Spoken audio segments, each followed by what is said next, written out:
Hey guys, good afternoon. This is Ryan Kerrigan here. We are at MarineMax Danvers today.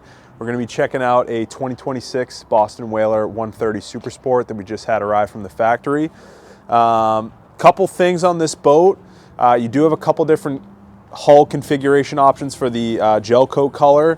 We have this one equipped with the classic Boston Whaler tan with the red graphics, so your signature look. We did equip it with a white rub rail as well as the full wrap bow rail. Few of the options that we can do as far as dealer installed. You can add a bow cushion to the boat. You can add a secondary cooler seat with a cushion, as well as a few different bench configuration seats.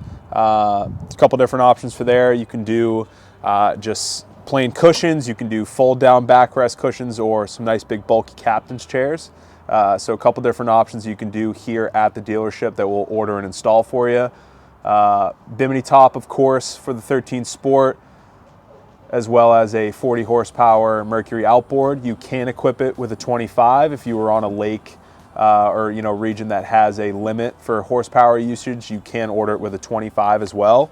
Guys, we do have a couple of these in stock throughout the country, so if you want to come and check out this particular one, talk through pricing, some of those dealer installed options, feel free to come down and find us. We're at 10 Hutchinson Drive, MarineMax Danvers. Thank you.